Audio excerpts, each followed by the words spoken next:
જ્યારે પોતાના જ લોહીના સંબંધો તમારી પીઠમાં છેરો ભૂંકવા માટે દરવાજે ટકોરા મારે ને ત્યારે માણસ જાય ક્યાં? મનીષ માટે સવાર એક આવી જ કયામત લઈને આવી હતી. ઘરમાં રોજની જેમ એક શાંત અને સુકૂન ભર્યું વાતાવરણ હતું. મનીષ પોતાની દુકાને જવા માટે તૈયાર થઈ રહ્યો હતો અને તેની પત્ની મીરા રસોડામાં નાસ્તો બનાવી રહી હતી. બંને આ વાતથી બિલકુલ અજાણ હતા કે આગલી ક્ષણે તેમના દરવાજે ટકોરા મારનારા મહેમાનો તેમના જીવનનું એવું તોફાન લઈને આવી રહ્યા હતા જેની તેમણે કલ્પના પણ કરી નહોતી. 35 વર્ષનો મનીષ જે દરરોજ સવારે 7 વાગ્યે પોતાની નાનકડી કરિયાણાની દુકાને પહોંચી જતો અને રાત્રે 9 વાગ્યા સુધી મહેનત કરીને પોતાના પરિવાર માટે 2 ટકના રોટલાનો ઇંતજામ કરતો હતો. દુકાને જવા માટે મનીષે જેવો જ ઘરનો દરવાજો ખોલ્યો અને બહાર ડગલું માંડ્યું ત્યાં જ સામે એક ટેક્સી આવીને ઊભી રહી. તેમાંથી તેની બંને બહેનો શીતલ અને મિત્તલ ઉતરી રહી હતી. બંનેને એકસાથે આટલા મહિનાઓ પછી અચાનક પોતાની સામે જોઈને મનીષની આંખોમાં આશ્ચર્ય અને ખુશીની એક લહેર દોડી ગઈ. તેના ચહેરા ઉપર સ્મિત ખીલી ઉઠ્યું. તે લગભગ દોડતો તેમની પાસે પહોંચ્યો. અરે શીતલ, મિત્તલ, તમે બંને એકસાથે વગર કહીએ? તેની ખુશીનો પાર નહોતો. હા ભાઈ, વિચાર્યું હતું કે તમને સરપ્રાઈઝ આપીએ, મોટી બહેન શીતલે હસતા હસતા કહ્યું. પણ તેના સ્મિતમાં પેલા જેવી હૂંફ હતી નહીં. બહુ સારું કર્યું, ચાલો અંદર ચાલો, આજે તો મારો દિવસ સુધરી ગયો. મનીષે બંનેની બેગ ઉપાડી અને તેમને ઘરની અંદર જવા લાગ્યો. તેનો અવાજ ઘરના આંગણામાં ગુંજ્યો. મીરા, અરે મીરા, જો તો કોણ આવ્યું છે? મિત્તલ અને શીતલ આવ્યા છે. રસોડામાંથી હાથ લૂછતી મીરા બહાર આવી અને પોતાની નણંદોને જોઈને તેના ચહેરા ઉપર ખુશીની ચમક આવી ગઈ. તે આગળ વધીને બંનેને પ્રેમથી મળી. પ્રણામ દીદી, કેમ છો બધા? ઘરે બધા કેમ છે? અમે ઠીક છીએ ભાભી, મિત્તલે ટૂંકો જવાબ આપ્યો. તેના અવાજમાં ઔપચારિકતા હતી. મનીષે તરત જ દુકાને જવાનો ઈરાદો બદલી નાખ્યો. હું આજે બપોર પછી દુકાને જઈશ. ઘણા સમય પછી મારી બહેનો એક સાથે આવી છે. મીરા, આમના માટે કંઈક સરસ જમવાનું બનાવ, પણ એ પહેલાં ચા બનાવી દે. હું બજારમાંથી જલેબી અને સમોસા લઈને આવું છું. અરે ના ભાઈ, તેની શું જરૂર છે? શીતલે કહ્યું. પણ મનીષ ક્યાં સાંભળવાનો હતો. તે ખુશ થતો ઘરની બહાર નીકળી ગયો. તેની માતા ભાવનાબેન જ પોતાના રૂમમાં સૂતા હતા. અવાજ સાંભળીને જાગી ગયા. મીરા તેમને સહારો આપવા વ્હીલચેર ઉપર બેસાડીને બહાર લઈ આવી. પોતાની બંને દીકરીઓને એકસાથે જોઈને તેમની વૃદ્ધ આંખોમાં એક નવી ચમક આવી ગઈ અને બંનેને ગળે લગાડી દીધી. અરે, મારી દીકરીઓ આવી છે. ચાલો, આટલા મહિનાઓ પછી આખરે તમને તમારી બીમાર માની યાદ તો આવી. નહીતર પોતાના ઘર પરિવારમાં તમે બંને એવી ગૂંચવાયેલી રહો છો કે એક ફોન કરવાની પણ ફુરસત નથી મળતી. સારું કર્યું છે આજે આવી ગયા. હું તમને બહુ યાદ કરતી હતી. મીરાએ તરત પાણી આપ્યું અને તેમની આવતા સ્વાગતતામાં લાગી ગઈ. ઘરનું વાતાવરણ ઉત્સવ જેવું હતું. મનીષ બજારમાંથી ગરમાગરમ નાસ્તો લઈને પાછો ફર્યો. બધા આંગણામાં બેસીને વાતો કરવા લાગ્યા. મનીષ તેની બહેનો સાથે જૂના દિવસો યાદ કરીને હસી મજાક કરી રહ્યો હતો. પણ તેને અનુભવાઈ રહ્યું હતું કે ક્યાંક તો ગડબડ છે. બંને બહેનો તો હસી રહી હતી, પણ તેમની આંખોમાં એક અજીબ ગંભીરતા અને એક વણકયો બોજ હતો જે તે સમજી નહોતો શકતો. તેણે કેટલી વાર વિચાર્યું કે બધું બરાબર તો હશે ને, પણ દર વખતે એમ વિચારીને ચૂપ થઈ જતો કે કદાચ મુસાફરીનો થાક હશે. આશરે 1 કલાકની વાતચીત પછી અચાનક એક અજીબ શાંતિ છવાઈ ગઈ. મોટી બહેન શીતલે ઊંડો શ્વાસ લેતા પહેલા મિત્તલ સામે જોયું અને પછી મનીષની આંખોમાં સીધું જોતા બોલી, ભાઈ, અમે આજે અહીં એક બહુ જરૂરી વાત કરવા આવ્યા છીએ. તેના અવાજમાં એવી ગંભીરતા હતી કે જેણે મનીષના દિલમાં એક અજાણી ધ્રુજારી પેદા કરી દીધી. હા હા, બોલ શીતલ, શું વાત છે? બધું બરાબર તો છે ને?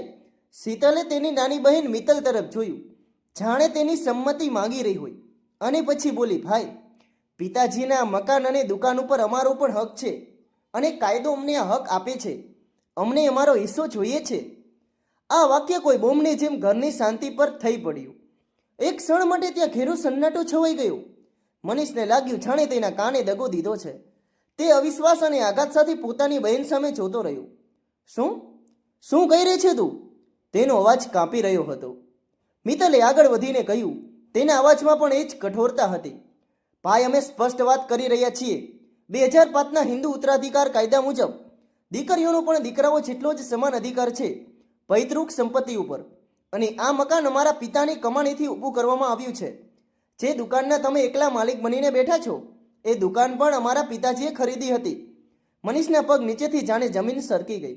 તે કાંપતા અવાજે બોલ્યો, ના શીતલ, એ દુકાન મારા બાળકોના મોંનો કોડિયો છે.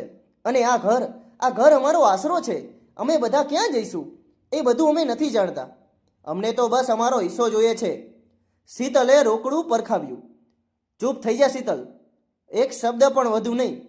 મનીષને બહેનો આગળ કંઈ પણ બોલે તે પહેલા એક જ ત્રાડે આખા ઘરને હચમચાવી દીધું.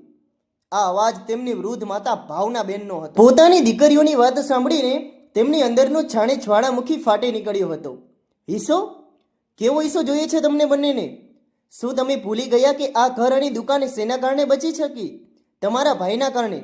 શીતલે કંઈક કહેવાની કોશિશ કરી. માં, તમે નહીં સમજો. હું નહીં સમજું? માનો અવાજ વધુ તેજ થયો.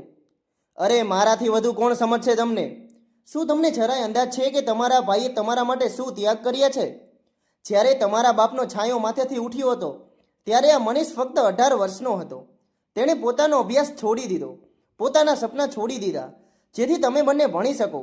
તેણે પોતાની જુવાની અને આ દુકાનના ગલ્લા પર બેસીને વિતાવી દીધી, જેથી તમારા લગ્નમાં કોઈ કમી ન રહી જાય. ભાવનાબેનનો અવાજ કાંપી રહ્યો હતો. તમારા બંનેના લગ્ન અમે એમ જ નથી થઈ ગયા. પોતાની હેસિયત કરતાં વધારે ખર્ચો કર્યો હતો અમે. લોકો પાસેથી કર્જ લીધું હતું, જેથી તમે બંને તમારા સાસરે માથું ઊંચું કરીને જીવી શકો, જેથી તમારા સાસરિયામાં તમને કોઈ એમ ન કહી શકે કે તમારા પિયરિયાવાળાએ લગ્નમાં કોઈ કમી રાખી છે. અને આજે તમે એ જ ભાઈ પાસેથી તેનું ઘર અને દુકાન છીનવવા આવ્યા છો? ભાવનાબેન હાંફવા લાગ્યા. મીરાએ દોડીને તેમને સાંભળ્યા. આખા આંગણામાં એક ભયાનક શાંતિ પ્રસરી ગઈ. મનીષની આંખોમાંથી આંસુ વહી રહ્યા હતા. માતાના ભાવનાત્મક શબ્દોની બંને દીકરીઓ ઉપર કોઈ અસર ન થઈ. શીતલે મોટી બેશરમીથી જવાબ આપ્યો, માં, ભાઈએ જે કર્યું એમની ફરજ હતી. એક ભાઈ પોતાની બહેન માટે જે કરે છે ને એ ભાઈએ એ જ કર્યું. અને અમે કોઈ ભીખ નથી માંગી રહ્યા. અમે અમારો કાનૂની હક માંગવા આવ્યા છીએ.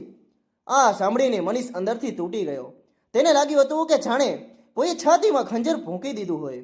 જે બહેનોના એક સ્મિત માટે તેણે પોતાની અગણિત જરૂરિયાતો મારી નાખી હતી, જેની ખુશીઓ માટે તેણે પોતાની જવાની દુકાનના ગલ્લા ઉપર વિતાવી દીધી હતી, આજે એ જ તેને પારકો કરી રહી હતી, તેને બેઘર કરવા ઉપર ઉતરી આવી હતી. ત્યારે જ શીતલનો ફોન રણક્યો. તે ઉઠીને આંગણાના ખૂણામાં જઈને વાત કરવા લાગી. બીજી તરફ તેનો પતિ હતો. હા, કહી દીધું છે. ના, અત્યારે નથી માની રહ્યા. તમે ચિંતા ન કરો. પોતાનો હિસ્સો તો હું કોઈ પણ કિંમતે નહીં છોડું. આ પણ કોઈ વાત છે ભલા? તે આટલા મોટા ઘર અને ચાલતી દુકાન ઉપર બેસીને મોજ કરી રહ્યો છે, અને અમે અહીં ઘરમાં મૂંઝાઈને ગુજારો કરીએ? હું લઈને જ રહીશ મારો હિસ્સો. આટલી વાત કરીને તે પાછી આવીને બેસી ગઈ, જાણે કાંઈ થયું જ ના હોય. તેના ચહેરા ઉપર કઠોરતા સિવાય કોઈ ભાવ નહોતો. ભાવનાબેને વધુ એક પ્રયત્ન કર્યો. જો બેટા, તારા ભાઈએ તારા માટે શું નથી કર્યું. તારી દરેક મુસીબતમાં તે તારી સાથે ઊભો રહ્યો. તારા પિતાજીના ગયા પછી તેણે એકલાએ આ ઘર સંભાળ્યું, મારું ધ્યાન રાખ્યું. મારી બીમારી ઉપર આટલો ખર્ચ થઈ રહ્યો છે, પણ આજ સુધી તેણે હું પણ નથી કર્યું. તારી ભાભી પણ આજે મારું પૂરું ધ્યાન રાખે છે. તારે તો આ વાતથી ખુશ થવું જોઈએ કે તારું પિયર આબાદ છે. ઉલટું તું એની પાસે મિલકતમાં હિસ્સો માંગી રહી છે. કાંઈક તો શરમ કર. પણ બંને બહેનો એક ન સાંભળી. તેઓ જાણે પોતાનું જમીન અને બધી શરમ પોતાના ઘરે મૂકીને આવી હતી. ભાઈ, ઇમોશનલ થવાથી કંઈ નહીં થાય. અમને પૈસાની જરૂર છે. અમારે પણ બાળકો છે, તેમનું પણ ભવિષ્ય છે. તમે આ ઘર અને દુકાન વેચી દો. જે પણ પૈસા મળશે તે આપણે ત્રણેય સરખા ભાગે વેચી દઈશું. વેચી દઉં? મનીષે અવિશ્વાસથી પૂછ્યું. મારા પિતાની નિશાનીને હું વેચી દઉં?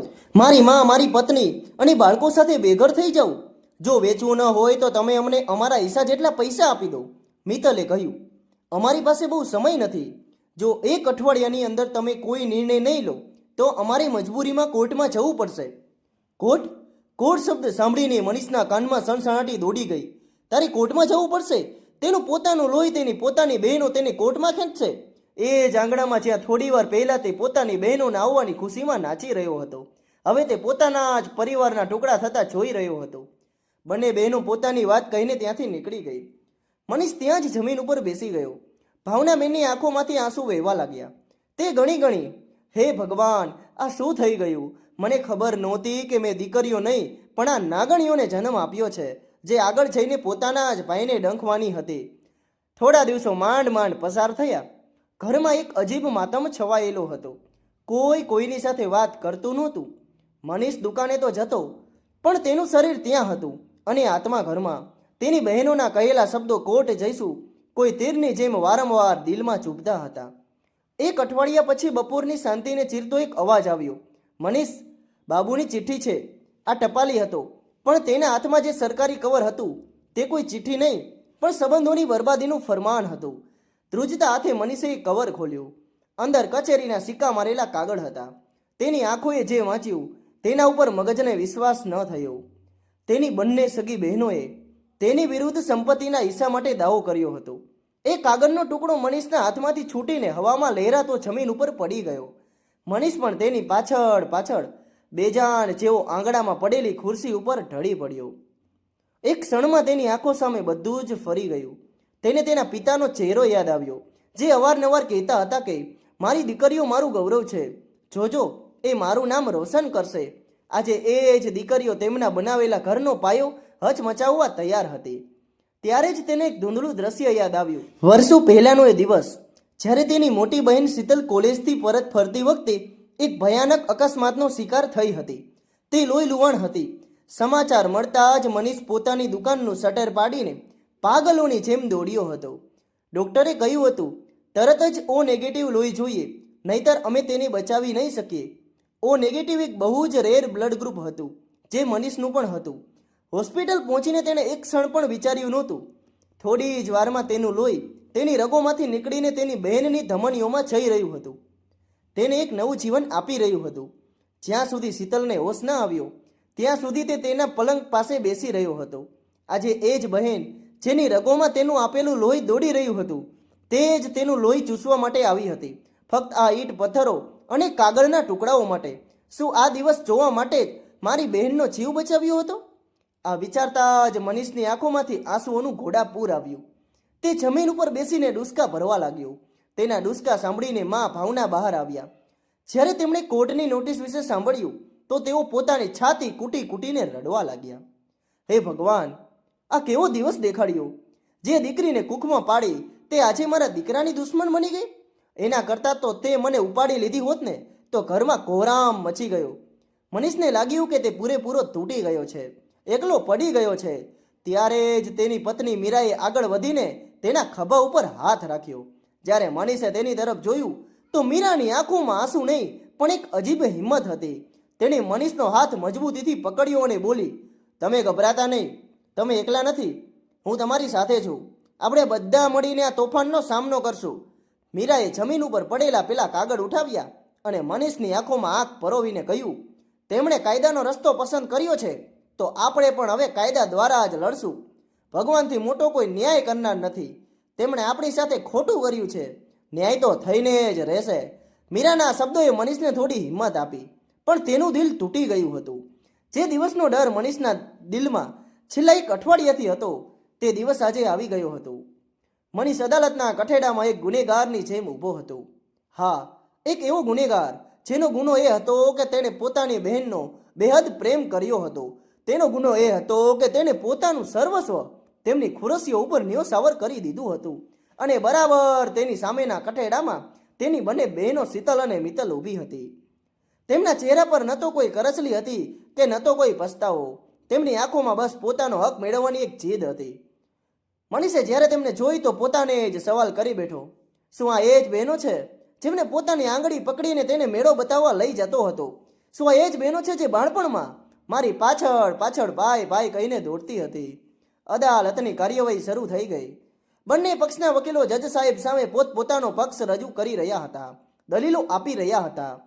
ત્યારે જ જજ સાહેબે, જે એક અનુભવી અને સમજદાર વડીલ હતા, પોતાની નજર મનીષ ઉપર સ્થિર કરી અને પૂછ્યું, મિસ્ટર મનીષ, જ્યારે કાયદાએ દીકરીઓને તેના પિતાની સંપત્તિમાં સવાન હક આપ્યો છે, તો તમે તેમને તેમનો હક આપવાની ના કેમ પાડો છો? આ સાંભળીને મનીષની આંખો ભરાઈ આવી. તેણે પોતાની જાતને સંભાળી અને કહ્યું, જજ સાહેબ, હું મારી બહેનોને તેમનો હક આપવાની ના નથી પાડી રહ્યો. તેણે એક ઊંડો શ્વાસ લીધો, જાણે પોતાના અંદરના દર્દને બહાર કાઢી રહ્યો હોય, અને બોલ્યો, પરંતુ મારી બહેનોએ દુકાનમાં હિસ્સો માંગી રહી છે, જેનાથી હું મારા પરિવાર માટે 2 ટકની રોટલી કમાઈ શકું. એ દુકાનથી મારી અને મારા પરિવારની જરૂરિયાતો પૂરી થાય છે. મનીષનો અવાજ હવે કાંપી રહ્યો હતો. જજ સાહેબ, તેઓ એ મકાનમાં હિસ્સો માંગી રહ્યા છે, જે મારી વૃદ્ધ માં અને બીમાર માનો મારા બાળકોનો એકમાત્ર આશરો છે. જો આ પણ વેચાઈ ગયું તો અમે બધા જઈશું ક્યાં, જજ સાહેબ? તેની આંખોમાંથી હવે ટપ ટપ આંસુ વહી રહ્યા હતા, પણ તેણે પોતાની વાત આગળ ચાલુ રાખી. માય લોર્ડ, હું ફક્ત 16 વર્ષનો હતો જ્યારે મારા પિતાજીની તબિયત ખરાબ રહેવા લાગી હતી. તેઓ દુકાને જઈ શકતા નહોતા. એ કાચી ઉંમરે, જ્યારે મારી ઉંમરના બાળકો રમત ગમતમાં વ્યસ્ત રહેતા હતા, પોતાનું ભવિષ્ય સુધારવા ભણતા હતા, ત્યારે હું દુકાનના ગલ્લા ઉપર બેસતો હતો. મારા પિતાના અંતિમ શ્વાસ સુધી તેમની સેવા કરી, રાત રાત જાગીને ઘરની જવાબદારી પણ સંભાળી. મનીષે તેની બહેનો તરફ જોયું અને કહ્યું, મેં મારું ભણતર અર્ધ વચ્ચે છોડી દીધું જેથી હું મારી બહેનોનું ભણતર ચાલુ રાખી શકું. હું ભલે 12મું પાસ ન કરી શક્યો, પણ મેં મારી બંને બહેનોને કોલેજમાં ઉચ્ચ શિક્ષણ અપાવ્યું, જેથી તેમને ક્યારેય કોઈ વસ્તુની ખોટ ન વર્તાય. પિતાજીના મૃત્યુ પછી પૂરી કોશિશ કરી કે ઘરના કોઈ સભ્યને કઈ કમી મહેસૂસ ન થાય. મેં એમના લગ્ન પર મારી હેસિયતથી કરતાં પણ વધારે ખર્ચ કર્યો. લોકો પાસેથી વ્યાજે પૈસા લીધા, પણ એમના લગ્નમાં કોઈ કમી આવવા દીધી નહીં. આજે હું એક નાનકડી દુકાન ચલાવું છું, એ આ બંને માટે. આ બંને પોતાના ઘરમાં એસો આરામની જિંદગી જીવી રહી છે. પણ જજ સાહેબ, આજ સુધી તો મેં મારી જ ખુશીઓનો ત્યાગ કર્યો, પણ શું હવે મારા પરિવારને પણ બધી ખુશીઓથી વંચિત કરી દઉં? ત્યારે જ વિપક્ષી વકીલ, જે એક તેજ અને કઠોર દેખાતો વ્યક્તિ હતો, ખુરશી પરથી ઉછળીને ઊભો થયો. તેણે વ્યંગમાં કહ્યું, ઓબ્જેક્શન માય લોર્ડ, આમાં ગણાવવા જેવી કઈ વાત છે? જે કંઈ કર્યું તે દરેક દીકરો અને ભાઈ પોતાના પરિવાર માટે કરે છે. એમણે કોઈ મોટું કામ કર્યું નથી, આ તો એમની ફરજ હતી. આ સાંભળીને મનીષના વકીલ તરત ઊભા થયા. બાય ઓબ્જેક્શન, મારા વિદ્વાન મિત્ર કદાચ ભૂલી રહ્યા છે કે ફરજ બંને તરફથી હોય છે. મારા અસીલે પોતાની મોટી બહેન શીતલના લગ્નમાં આજથી 10 વર્ષ પહેલા 12 લાખ રૂપિયા અને નાની બહેન મિત્તલના લગ્નમાં 7 વર્ષ પહેલા 14 લાખ રૂપિયા ખર્ચ કર્યા હતા. આ રકમ કોઈ પણ સામાન્ય માણસ માટે નાની રકમ નથી, ખાસ કરીને એના માટે જેની આવક મર્યાદિત હોય. એટલું જ નહીં, લગ્ન પછી પણ દરેક તહેવાર ઉપર તેમણે ઘણું બધું આપ્યું છે. કોઈ સુખ દુઃખમાં તેઓ પોતાની જવાબદારીઓથી પાછળ નથી હટ્યા. જજ સાહેબે આ વાત ઉપર સંમતિમાં માથું હલાવ્યું. મનીષના વકીલે આગળ કહ્યું, માય લોર્ડ, મારા અસીલનો પરિવાર આજે પણ સાધારણ જિંદગી જીવી રહ્યો છે. આજે પણ તેમના બાળકો સરકારી સ્કૂલમાં ભણે છે, જ્યારે તેમની બંને બહેનો પોશ વિસ્તારમાં રહે છે. પરંતુ આ બધી વાતોની શીતલ અને મિત્તલ ઉપર કોઈ અસર નહોતી થઈ રહી. શીતલે ફરી એ જ બેશરમી અને ઠંડા અવાજે કહ્યું, જજ સાહેબ, આ ઇમોશનલ વાતોથી કાંઈ થતું નથી. અમે ફક્ત તે માંગી રહ્યા છીએ જે કાયદો અમને આપે છે. તમે અમને અમારા અધિકારથી વંચિત ન કરી શકો. આ સાંભળીને મનીષના ધીરજનો બંધ તૂટી ગયો. તેની આંખોમાંથી હવે આંસુ નહીં, એક તોફાન વહી રહ્યું હતું. તેણે કઠેડાના પકડીને જોરથી હચમચાવ્યો અને લગભગ ચીસ પાડતા કહ્યું, હે જજ સાહેબ, જે સમયે મારી મોટી બહેનના પતિનો વેપારમાં ડૂબ્યો હતો ને, તેમના ઉપર લાખો રૂપિયાનું દેવું થઈ ગયું હતું ને, ત્યારે તેમણે મદદ માટે કોનો પ્રોકાર્યો હતો? મને. એ વખતે મેં મારા જ આ ઘર, જેને આજે આ પચાવી પાડવા માંગે છે ને, બેંકમાંથી લોન લઈને તેમની મદદ કરી હતી. એ લોનના હપ્તા હું આજ સુધી ભરી રહ્યો છું. 2 મહિનાના હપ્તા હજુ પણ બાકી છે. તેણે પોતાની નાની બહેન મિત્તલ તરફ પોતાની કાંપતી આંગળી ઉઠાવી. અને તું મિત્તલ, જ્યારે તારો દીકરો ગંભીર રીતે બીમાર પડી ગયો હતો અને ડૉક્ટરે કહ્યું હતું કે તરત ઓપરેશન નહીં થાય ને તો બાળક બચશે નહીં, ઈલાજ માટે લાખો રૂપિયાની જતી જરૂર, તો તે કોના દરવાજા ટકોરા માર્યા હતા? મનીષનો અવાજ હવે લથડી રહ્યો હતો.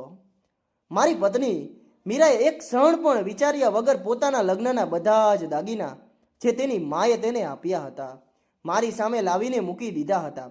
તેણે કહ્યું કે બાળકની જાન બચાવવાની વધુ જરૂર છે. મેં દાગીના ગીરવે મૂકીને તારી મદદ કરી હતી. હે જજ સાહેબ, એ દાગીના હું આજ સુધી છોડાવી શક્યો નથી. આજે પણ તે સોનીની દુકાને પડ્યા છે.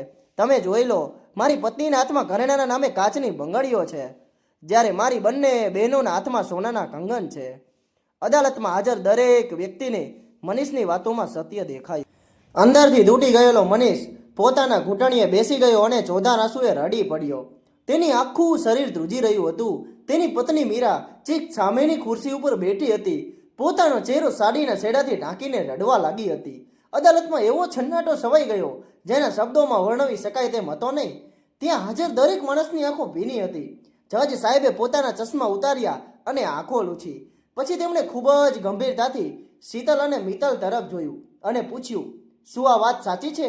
શું તમારા ભાઈએ તમારા પતિના વેપારને બચાવવા માટે પોતાના ઘર ઉપર લોન લીધી હતી? શું તેમની પત્નીએ પોતાના દાગીના તમારા બાળકના જીવ બચાવવા માટે ગીરવે મૂક્યા હતા? બંને બહેનોની નજર શરમથી ઝૂકી ગઈ. તેમના ચહેરા સફેદ પડી ગયા. તેઓ કંઈ બોલી શકી નહીં. મિત્તલે બસ હળવેથી આમાં માથું હલાવ્યું. જજ સાહેબે આ વાત નોંધી લીધી. પછી બંને પક્ષના વકીલો વચ્ચે દલીલો થઈ અને જજ સાહેબે તે દિવસની કાર્યવાહી ત્યાં જ સ્થગિત કરી દીધી અને આગામી તારીખ આપી દીધી. જ્યારે મનીષ અદાલતથી ઘરે પાછો ફર્યો, તેની માં ભાવનાબેન જે દરવાજા ઉપર તેની જ રાહ જોઈ રહ્યા હતા ને, તેના ઉતારેલા બેજાન ચહેરાને જોઈને બધું સમજી ગયા. મનીષે કોઈની તરફ જોયું નહીં.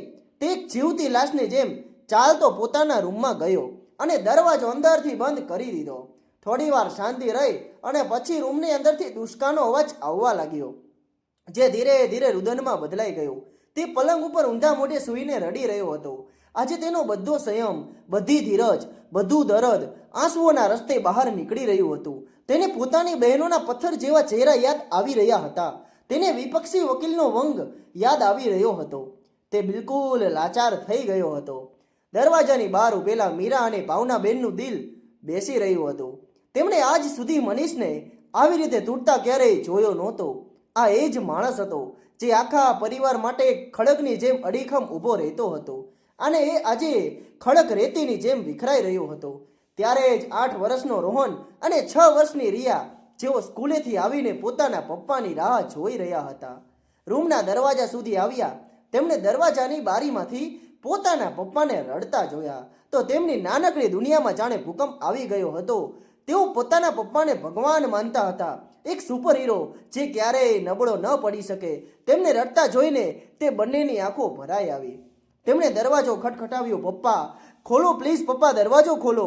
થોડી વાર પછી મનીષે દરવાજો ખોલ્યો. તે એકબીજાનો હાથ પકડીને અંદર ગયા.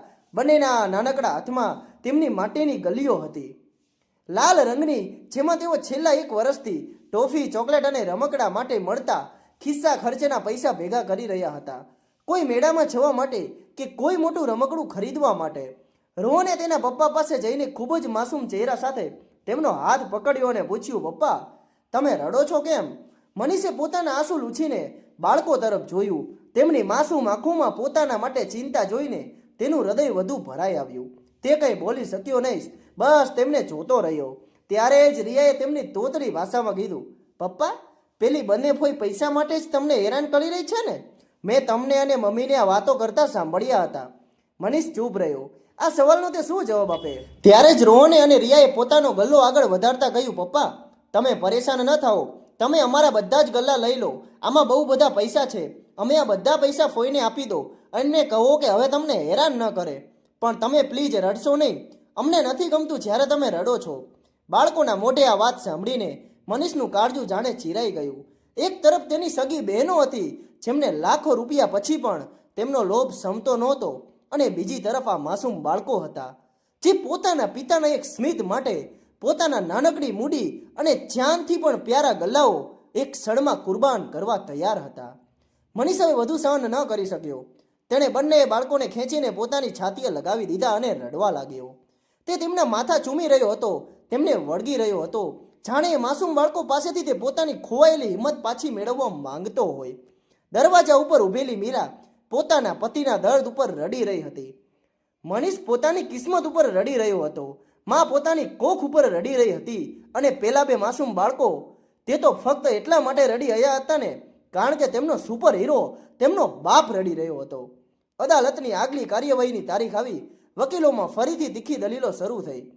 મનીષનો વકીલ તેની મજબૂરીઓ અને ત્યાગની દલીલો આપી રહ્યો હતો. ત્યારે જ વિપક્ષી વકીલનો અવાજ અદાલતમાં ગુંજ્યો, ઓબ્જેક્શન માય લોર્ડ, આ કોર્ટ છે, કોઈ ડેઇલી સોપ ડ્રામા નથી. દલીલો તેના ચરમ સીમા ઉપર હતી. વાતાવરણમાં એક તણાવ હતો. જજ સાહેબ દ્વિધામાં હતા. કાયદો અને માનવતા વચ્ચેનું અંતર તેમને સ્પષ્ટ દેખાઈ રહ્યું હતું. ત્યારે જ અદાલતનો દરવાજો એક અવાજ સાથે ખુલ્યો. બધાનું ધ્યાન તે તરફ ગયું. વ્હીલચેર ઉપર એક નબળા પણ દ્રઢ સંકલ્પ ધરાવતા વૃદ્ધા અંદર દાખલ થઈ રહ્યા હતા. એ બીજું કોઈ નહીં પણ ભાવનાબેન હતા. તેમની પાછળ તેમની વહુ મીરા ઊભી હતી, જેના ચહેરા ઉપર ચિંતા અને મકમતાનો મિશ્ર ભાવ હતો. ભાવનાબેનના પ્રવેશથી આખા કોર્ટરૂમમાં શાંતિ છવાઈ ગઈ. વિપક્ષી વકીલે તેમને જોતા જ એક તક ઝપકી લીધી. તે પોતાની જગ્યાએથી ઊભો થયો અને વ્યંગમાં હસતા બોલ્યો, આ જુઓ જજ સાહેબ, નવો દાવ. જ્યારે ઇમોશનલ વાર્તાઓથી કામ ન બન્યું તો હવે પોતાની બીમાર માતાને જ અદાલતમાં લઈ આવ્યા. ઇમોશનલ બ્લેકમેઇલિંગનો વધુ એક પ્રયત્ન. આ સાંભળીને ભાવનાબેન, જે અત્યાર સુધી શાંત હતા, તેમણે પોતાની નજર ઉઠાવી. તેમણે વ્હીલચેર પરથી જ પોતાના કાંપતા પણ મજબૂત અવાજમાં કહ્યું, ના વકીલ સાહેબ, હું અહીં મારા દીકરાની વકીલાત કરવા કે કોઈને ઇમોશનલી બ્લેકમેલ કરવા નથી આવી. હું અહીં અદાલત સામે પૂરેપૂરું સત્ય રાખવા આવી છું. અને સત્ય એ છે કે મારો દીકરો એક અત્યંત શરીફ અને ભલો માણસ છે, જે ક્યારેય કોઈનો હક છીનવવા વિશે વિચારી પણ ન શકે. તેમણે પોતાની દીકરીઓ તરફ જોયું અને કહ્યું કે સત્ય એ છે કે આણે લગ્ન પછી પણ દરેક ડગલે પોતાની આ બહેનોની મદદ કરી, પણ જ્યારે તેને મદદની જરૂર પડીને ત્યારે કોઈ આગળ આવ્યું નહોતું. મારી બીમારી પર મનીષ અત્યાર સુધી લાખો રૂપિયા ખર્ચ કરી ચૂક્યો છે. તેની પાસે પૈસા હતા નહીં તો પણ તેણે કરજ લઈને મારો ઈલાજ કરાવ્યો. પણ મારી આ વાલી દીકરીઓ, જેમને આજે સંપત્તિમાં હિસ્સો જોઈએ છે, તે એકવાર પણ એ પૂછવા કેમ ના આવી કે માં, તું જીવતી છે કે મરી ગઈ? તેમના અવાજમાં દર્દ અને ગુસ્સો બંને હતા. જો મારી દીકરીઓને મારા પતિની સંપત્તિમાં હિસ્સો જોઈતો હોય તો સૌથી પહેલાં તેમને તો એ દેવામાં પણ ભાગીદાર બનવું પડશે જે મારા દીકરા મનીષના માથે છે. શું તેઓ એ દેવામાંથી હિસ્સો ચૂકવશે જે આ ઘર ઉપર તેમની પોતાની ગ્રહસ્થી બચાવવા માટે લેવામાં આવ્યો હતો? શું તેઓ મારી બીમારી ઉપર થયેલા ખર્ચમાં હિસ્સો આપશે? ભાવનાબેન હવે જજ સાહેબ તરફ વળ્યા. તેમની આંખોમાં આંસુ હતા, પણ અવાજમાં લોખંડ જેવી મજબૂતી હતી. જજ સાહેબ, તમે કાયદાના રક્ષક છો, તમે જ જણાવો, શું હક ફક્ત એક તરફી હોય છે? જ્યારે જવાબદારીઓનો વખત હતો ત્યારે એમ કહીને પલ્લું ઝાડી દીધું હતું કે ભાઈ છે, તેની ફરજ છે, અને જ્યારે આજે સંપત્તિની વાત આવી તો કાયદો યાદ આવી ગયો. તેમણે પોતાની વાત પૂરી કરતા કહ્યું, જો ફરજ ફક્ત દીકરાની છે તો હક પણ ફક્ત દીકરાનો જ હોવો જોઈએ. જજ સાહેબ, અદાલતમાં એવો સન્નાટો છવાઈ ગયો કે કોઈ તોફાન આવતા પહેલા હોય છે. વિપક્ષી વકીલ પાસે કોઈ જવાબ હતો નહીં. જજ સાહેબે ઊંડી અને તીખી નજરથી બંને બહેનો તરફ જોયું અને તેમને ફિટકારી લગાવી. શરમ આવી જોઈએ તમને બંનેને. તમને તમારો હક તો યાદ રહ્યો, પણ પોતાની ફરજ ભૂલી ગયા. તમારી માતા પિતા ભાઈ પ્રત્યે તમારું પણ કોઈ કર્તવ્ય હતું. જ્યારે જવાબદારીઓનો સમય હતો ત્યારે તમે હતા ક્યાં? અને જ્યારે પ્રોપર્ટીની વાત આવી તો હિસ્સો માંગવા આવી ગયા. મનીષ જેવા ભાઈ ઉપર તો બહેનો જીવ ન્યોસાવર કરે છે અને તમે લોકો તેનો જીવ લેવા બેઠા છો. બંને બહેનો માથું ઝુકાવીને ઊભી રહી, પણ તેમના વકીલે હજુ હાર ન માની અને કોઈ કાયદાકીય મુદ્દો કાઢીને દલીલ ચાલુ રાખી. અદાલત તે દિવસ માટે ફરી સ્થગિત થઈ ગઈ. એક અઠવાડિયા પછી રાખડીનો તહેવાર આવ્યો. એક એવો તહેવાર જે ભાઈ બહેનના પવિત્ર સંબંધની સૌથી મોટી નિશાની હોય છે. પણ મનીષના ઘરમાં આજે કોઈ તહેવાર હતો નહીં. ઘરમાં સવારથી જ એક વિચિત્ર, દિલને ચીરતી શાંતિ છવાયેલી હતી. મનીષ અને મીરાના બંને બાળકો રોહન અને રિયા નવા કપડાં પહેરીને તૈયાર હતા. રિયાએ ખૂબ જ ખુશીથી તેના ભાઈ રોહનની કલાઈ ઉપર નાનકડી રાખડી બાંધી. રોહને પણ તેની બહેનને ભેટ આપી અને તેના માથા ઉપર હાથ મૂકી તેની રક્ષા કરવાનું વચન આપ્યું. ઘરમાં ફક્ત આ જ એક ક્ષણ હતી જેમાં થોડી જિંદગી દેખાઈ. પણ મનીષનું ગાંડું આજે સૂનું હતું. ઘરમાં બેઠો તે સૂની આંખે દરવાજા તરફ જોઈ રહ્યો હતો. દર વર્ષે આ સમય સુધી તેની બંને બહેનો શીતલ અને મિત્તલ ઘરે આવી જતી હતી. જો ન આવી શકે તો તેમની મોકલેલી રાખડીનું કવર ચોક્કસ આવી જતું હતું. પણ આજે ન તો કોઈ બહેન આવી હતી કે ન તો રાખડી મોકલવા આવી હતી. આજે પહેલી વાર તેની કલાઈ રાખડીના દોરા માટે તરસી રહી હતી. મીરા તેની પાસે આવી અને મનીષના ખભા ઉપર હાથ મૂકતા એક આશાભર્યા અવાજે બોલી, એક કામ કરો ને, જો તમારી સગી બેન ન આવી તો શું થઈ ગયું? મોટા તો તમે છો, કેમ તમે જ તેમના ઘરે રાખડી બંધાવવા માટે ન જાઓ? થોડી મીઠાઈ પણ લેતા જજો. બની શકે કે તહેવારના પવિત્ર દિવસે તેમનું હૃદય પીગળી જાય. બની શકે કે તેઓ પોતાની ભૂલ માની લે. મીરાની આંખોમાં એક આશા હતી કે કદાચ બધું પહેલાં જેવું થઈ જાય. મનીષે પોતાની ભીની આંખોથી મીરાને જોઈ. ચહેરા ઉપર એક દર્દ ભર્યા સ્મિત સાથે બોલ્યો, ના મીરા, હવે નહીં. હવે આ બધી વાતોનો કોઈ મતલબ નથી રહ્યો. તેણે પોતાની સૂની કલાઈ તરફ જોતા કહ્યું, આપણી વચ્ચે હવે ભાઈ બહેનનો સંબંધ ક્યાં રહ્યો છે? બધા સંબંધો, બધો પ્રેમ, બધું તો પેલા અધૂરા અદાલતના કઠેડામાં જ તબાહ થઈ ચૂક્યું છે. હવે તેઓ મારી બહેનો નથી રહી મીરા. હવે તો તેઓ ફક્ત વાદી છે અને હું પ્રતિવાદી. આપણી વચ્ચે જે અંતર આવી ગયું છે એ રાખડીના દોરા પણ હવે એ અંતર ભરી શકતા નથી. આ સાંભળીને પાસેના રૂમમાં સૂતેલા ભાવનાબેનનું કાળજું જાણે ફાટી પડ્યું. આજે ફેસલાનો દિવસ હતો. એ દિવસ જેની મનીષ મહિનાઓથી રાહ જોઈ રહ્યો હતો, અથવા કદાચ ડરી પણ રહ્યો હતો. સવારનો સમય હતો. મનીષ તેના રૂમમાં બારી પાસે ઊભો હતો.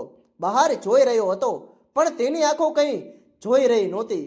તેના ચહેરા ઉપર એક અજીબ શાંતિ હતી. એ શાંતિ જે તોફાન પછી આવે છે, જ્યારે બધું બરબાદ થઈ ગયું હોય. મીરા તેની પાસે આવી અને ધીમેથી બોલી, તૈયાર થઈ જાઓ, અદાલત માટે નીકળવાનું છે ને હવે? મનીષે વળ્યા વગર બારીની બહાર જોતા જ કહ્યું, મીરા, હવે હું થાકી ગયો છું. હવે હું હારી ગયો છું. મીરા ચોંકી ગઈ. તમે શું કહી રહ્યા છો? મનીષ વળ્યો. તેની આંખો બુજાઈ ગઈ હતી. હું આજે અદાલતમાં જઈને જજ સાહેબને કહી દઈશ કે મારે આ મુકદ્દમો હવે લડવો જ નથી. હું મારી બહેનોને તેમનો સામાન હિસ્સો આપી દઈશ, ઘર વેચી દઈશ, દુકાન વેચી દઈશ અને જે પણ પૈસા આવશે ને તેના 3 ભાગ કરી દઈશ. શું? મીરાના પગ નીચેથી જમીન સરકી ગઈ. પરંતુ પછી આપણે ક્યાં જઈશું? આપણા બાળકનું શું થશે? મનીષની આંખોમાંથી એક આંસુ ટપકી પડ્યું.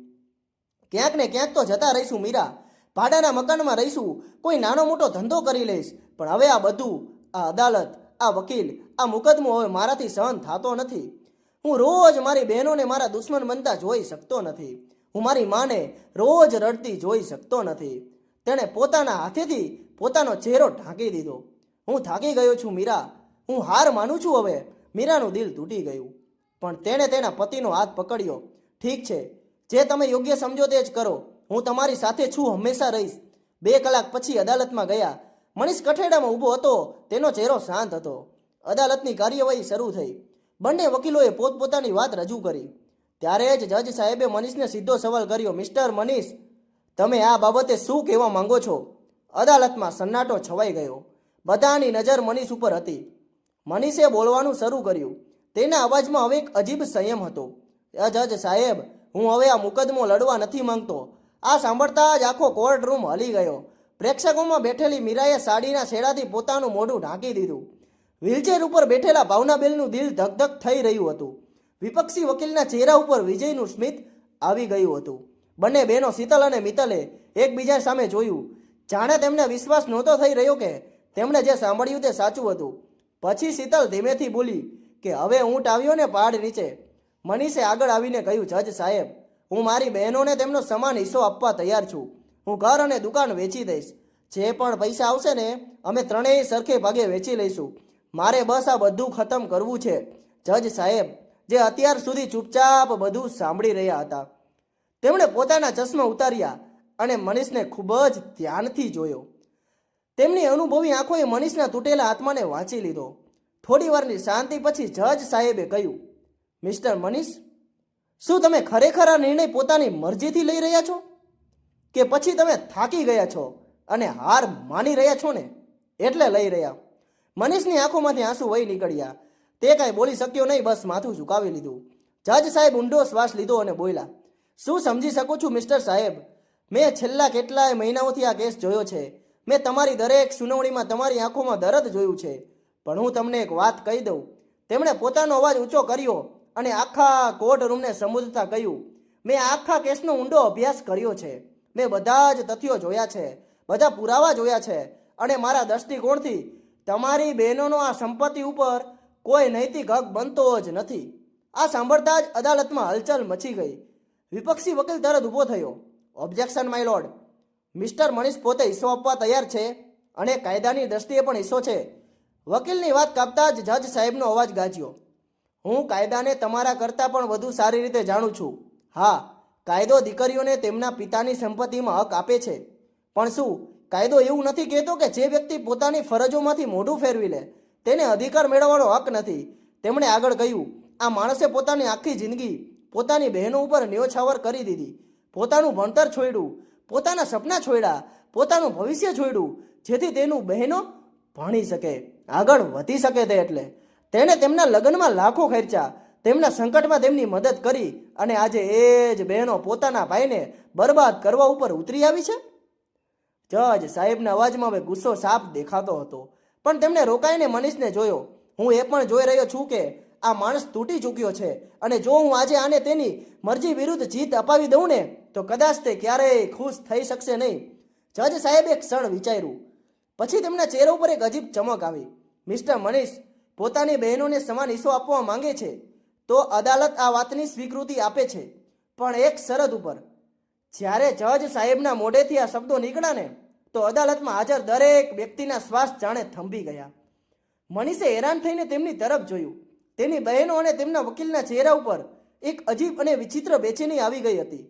જજ સાહેબે પોતાની નજર સીધી શીતલ અને મિત્તલ ઉપર સ્થિર કરી અને કહ્યું, સંપત્તિની વહેંચણી થશે, તમને તમારો હકેય મળશે. પણ જજ સાહેબનો અવાજ હવે વધુ ગંભીર અને ધારદાર થઈ ગયો. વહેંચણી બધાની સામે થશે. મારી શરત એ છે કે જે દિવસે સંપત્તિની વહેંચણી થશે ને તે દિવસે તમારા બંનેએ તમારા સાસરિયા પક્ષમાંથી ઓછામાં ઓછા 10 લોકોને લઈ આવવું પડશે. બંને બહેનોના ચહેરા ફીકા પડવા લાગ્યા. પછી જજ સાહેબ બોલ્યા, તે લોકો પોતાની આંખોથી જોશે કે તમે બંને બહેનો તમારા પિયરમાંથી તમારા એ ભાઈ પાસેથી જેણે પોતાની જિંદગી તમારા ઉપર આખી કુરબાન કરી દીધી તેની પાસેથી પ્રોપર્ટીમાં હિસ્સો લઈ રહ્યા છો. અને હા, જજ સાહેબે ભાર દઈને કહ્યું, તમારી નણંદોને પણ તે સમયે આવવું પડશે પોતપોતાના પતિઓ સાથે. આખરે તેમને પણ તો ખબર પડવી જોઈએ ને કે પૈતૃક સંપત્તિમાં દીકરીઓ અને બહેનોનો પણ સમાન હક બને છે. અને સૌથી જરૂરી વાત તો એ છે, જજ સાહેબે પોતાનો અવાજ વધુ તેજ કર્યો, તેમણે બંનેએ પોતપોતાના બાળકોને પણ સાથે લાવવા પડશે જેથી તેઓ પણ પોતાની આંખોથી જોવે ને કે તેમના મા પોતાના મામા પાસેથી પોતાનો હક કેવી રીતે વસૂલ કરી રહી છે. તેમને પણ એ પાઠ મળવો જોઈએ કે કેવી રીતે સંબંધો કરતાં પૈસા વધુ મહત્વ ધરાવે છે. જજ સાહેબે એક ક્ષણ રોકાઈને આખી અદાલતને જોઈ અને પછી કહ્યું, જો તમે બંને આ શરત માનો છો તો હું આજે જ આદેશ આપી દઈશ કે સંપત્તિની સમાન વહેંચણી થાય. પણ જો નથી માનતી તો આ કેસ હું અહીં જ રદ કરું છું. આ એક એવું બ્રહ્માસ્ત્ર હતું જેનો કોઈ તોડ હતો નહીં. એક એવો દાવ જેણે બહેનોના લાલચના મેલને એક જ ઝટકામાં જમીન દોસ્ત કરી દીધો. આ સાંભળીને તો બંને બહેનો જાણે ફફડી ઉઠી. તેમના ચહેરાનો રંગ ઉડી ગયો. તેમને સમજાઈ ગયું હતું કે હવે જજ સાહેબ તેમને તેમના જ જાળમાં ફસાવી દીધા છે. જો તેમના સાસરિયાઓને અને ખાસ કરીને તેમની નણંદોને ખબર પડી જાય કે તેઓ પોતાના પિયરમાંથી આ રીતે જબરદસ્તી હિસ્સો લઈ રહી છે તો કાલે ઉઠીને તેઓ પણ પોતાના પિયરમાં હિસ્સો માંગવા ઊભી રહી જશે. અને ત્યારે સૌથી વધુ તકલીફ આમને જ થશે જે કાયદાનો સહારો લઈને તેઓ પોતાના ભાઈનું આ ઘર તોડી રહી હતી ને આજે એ જ નિયમ અને એ જ કાયદો તેમની વિરુદ્ધ ઊભો રહી ગયો હતો. વિપક્ષી વકીલે તરફડતા કહ્યું, માય લોર્ડ, આ તો સદંતર અન્યાય છે. આ પ્રકારની શરત કાયદામાં કોઈ જોગવાઈ નથી. આ કેસને લટકાવવાની એક ચાલ છે. જજ સાહેબનો અવાજ ગર્જનાની જેમ ઉઠ્યો. અન્યાય? અન્યાય તો એ છે કે એક ભાઈને તેની જ બહેનો બરબાદ કરવા ઉપર ઉતરી આવી હોય. જો તમારી અસીલ સાચી હોય ને અને તેઓ માત્ર પોતાની કાનૂની હક લઈ રહી હોય ને તો તેમને આ કામ બધાની સામે કરવામાં શું વાંધો હોવો જોઈએ? સત્યને કોઈ પડદાની જરૂર હોતી નથી. જજ સાહેબે બંને બહેનોને સીધા સંબોધતા કહ્યું, આ વાંધો એટલા માટે ઉઠાવવામાં આવી રહ્યો છે કારણ કે તમે હિસ્સો લેતા તો જાણો છો પણ હિસ્સો આપવા માંગતા નથી. તમે ઈચ્છો છો કે તમને તો પિયરમાંથી હિસ્સો મળે પણ તમારી નણંદોને તેમના પિયરમાંથી ના મળે. એવું શા માટે? શું કાયદો માત્ર તમારા માટે છે? બંને બહેનોએ માથું ઝુકાવીને ઊભી હતી. તેમની પાસે કોઈ જવાબ હતો નહીં. જજ સાહેબે આદેશ આપ્યો, આગલી તારીખ 15 દિવસ પછી તે દિવસે તમારે બંનેએ મારી આ શરત પૂરી કરીને આવવું પડશે, નહીં તો હવે આ કેસ રદ કરી દેવામાં આવશે. તેમણે હથોડો ટેબલ ઉપર પસાડ્યો. કોર્ટ હવે સ્થગિત કરી દેવામાં આવે છે. બંને બહેનો ઝંખવાડી પડીને એકબીજા સામે જોવા લાગી. તેમની જીતની ખુશી એક ક્ષણમાં હારના ઊંડા ડરમાં બદલાઈ ગઈ હતી. અદાલતની બહાર આવતા જ શીતલના પતિનો ફોન આવ્યો. તેણે ખૂબ જ ઉત્સાહથી પૂછ્યું, શું થયું? ફેસલો આપણા પક્ષમાં આવ્યો કે ન આવ્યો? મને પૂરો વિશ્વાસ છે આજે તો તને તારો હક મળી જ ગયો હશે ને? તે જ સમયે નાની બહેન મિત્તલનો પણ ફોન રણક્યો. તેના પતિએ પણ એ જ સવાલ પૂછ્યો, જલ્દી જણાવો કેટલા પૈસા મળશે? બંને બહેનો એકબીજાને જોઈ રહી હતી. આજે પહેલીવાર તેમની આંખોમાં લાલચ નહીં પણ પોતાના કૃત્ય ઉપર ઊંડો પશ્ચાતાપ હતો. જજ સાહેબના શબ્દો, માતાની પીડા અને પોતાના ભાઈનો તૂટેલો ચહેરો બધું એક સાથે તેમની આંખો સામે ફરી રહ્યું હતું. શીતલે કાંપતા અવાજે પોતાના પતિને કહ્યું, અમારે કોઈ પ્રોપર્ટી નથી જોઈતી. અને મિત્તલે પણ રડતા અવાજે પોતાના પતિને કહ્યું કે હું મારો કેસ પાછો ખેંચી લઉં છું, બસ ખેંચી જ રહી છું. બંનેએ ફોન કાપી નાખ્યો. તેમણે સંપત્તિ તો ન જીવી પણ તેમણે પોતાની માનવતા, પોતાનું સન્માન, પોતાનો ભાઈ અને સૌથી મોટી વાત પોતાનું પિયર બધું જ હારી દીધું હતું.